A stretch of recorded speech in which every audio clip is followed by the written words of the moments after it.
Okay, so today we're going to be having our fourth round of COVID conversations, and today we welcome Nina from the Hearth at Greenpoint. She is the Director of Community Relations.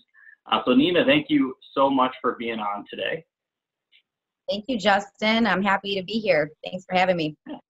Perfect. So the point of these, conversations that we've been having is to really understand how different communities or different organizations in the area, have been impacted by COVID-19 and how things are kind of staying the same, how things are different. But to start off, why don't you just tell us a little bit about the Hearth at Greenpoint and tell us a little more about the community. Sure. Well, the Hearth at Greenpoint, we are an independent living community who also offers enriched housing services. So a few different levels of care there that we can offer depending on the need for the resident or the family that's looking into a senior living community.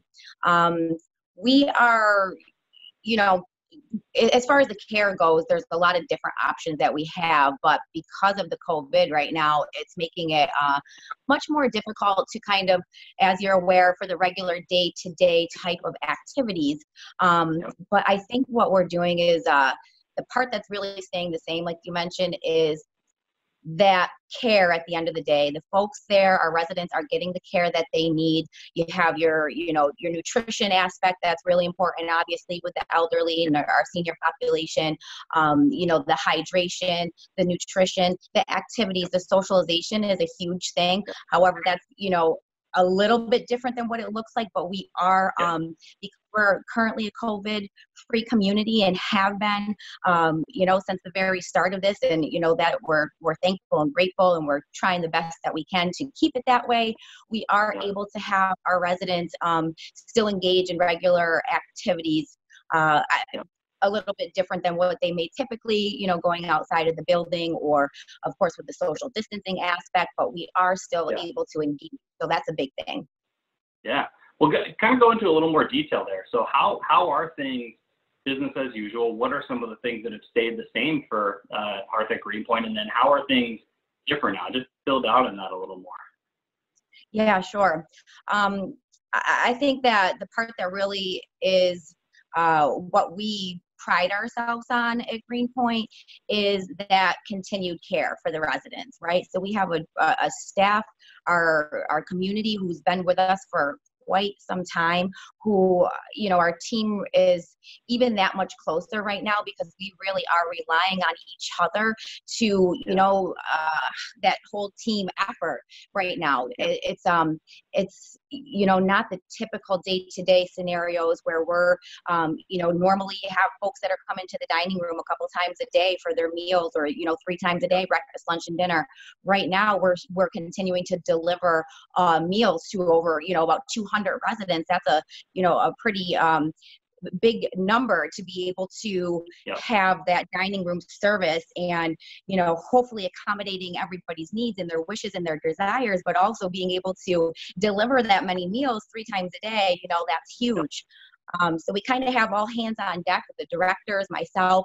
We come in a little bit earlier than we typically would, and we help out in the dining room, making sure that, everybody's getting their food delivered on time, and hopefully, what they want, and that we're still making sure, like I said earlier, that nutrition aspect is really there. So those kind of changes have been going on since the very beginning. I think that's one of the things that we really did early on, was to discontinue the dining in the dining room because of the close proximity and how many people are congregating in that area. So that really is been for a couple of months now. I think obviously with probably what you see in the news as far as visitations and, the nursing homes and different nursing facilities, that part has been very difficult for, our family members and our residents, because they can't visit like they typically would. And we've had to, that's tough conversations, because it's, everybody misses their family and their loved ones, but we have been implementing, this new technology with the iPad iPads and the FaceTimes, and a handful of our residents are already really savvy with that, but we're continuing with these iPad classes and these smartphone classes, as part of the activities that we're doing with the residents too. So trying to help them learn how to navigate that system independently, but then also scheduling appointments with our activity department, and some of the directors helping out with making those conversations happen with the residents and their families. Some of those type of modifications.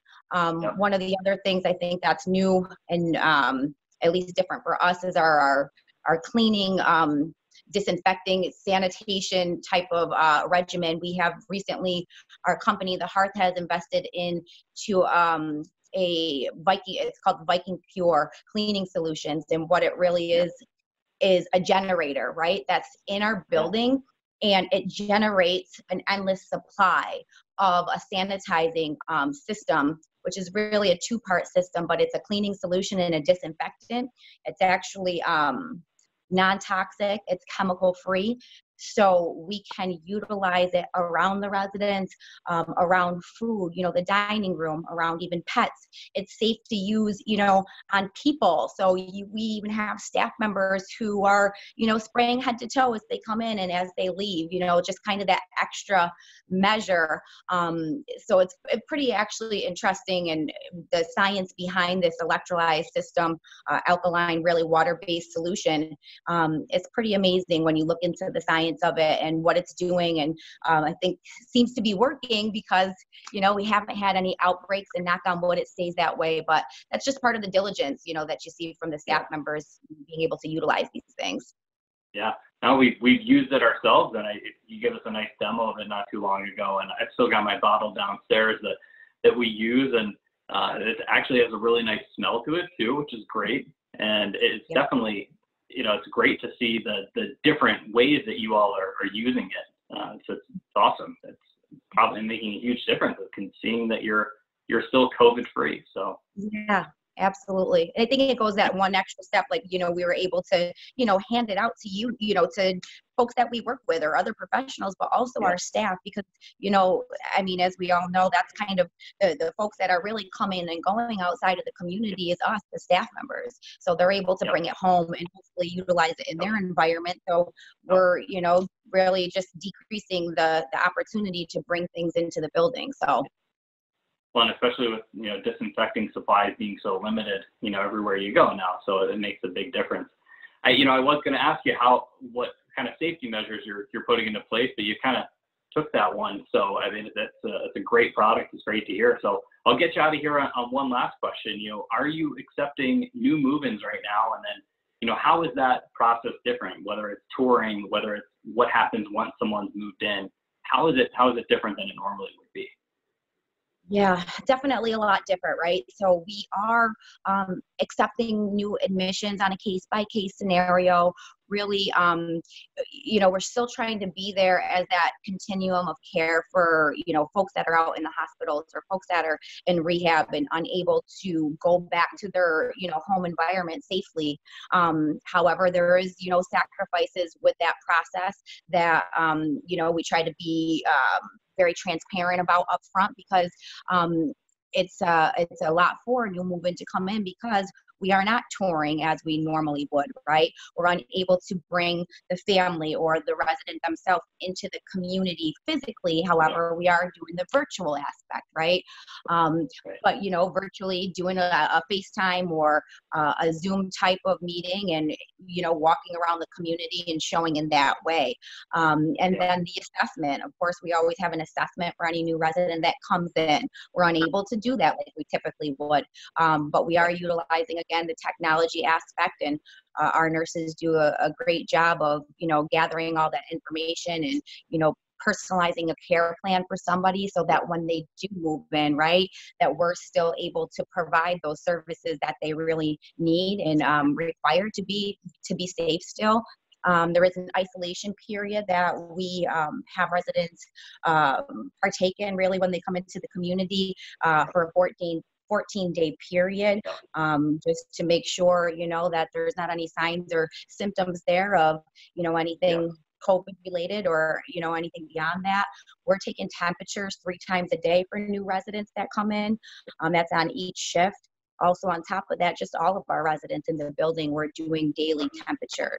Same with your staff members, coming in and out. We've also started actually touching back on another, procedure that we're doing is we're testing twice a week for staff. All staff members are tested, COVID tested twice a week. And the residents before coming in are now required to have a COVID test as well with with that negative result. So we know how to, properly plan for folks still coming in because ultimately it's our residents that are in the community, our staff members, and the people that are coming in and out. That's our ultimate goal, is to be able to provide them the care and to keep them safe. So absolutely. Well, Nina, thank you so much for joining us today, and stay safe, stay healthy, and it sounds like you're doing a great job, and you got a really strong team over at Greenpoint. So keep it up, stay safe, stay healthy, and thank you again for joining us.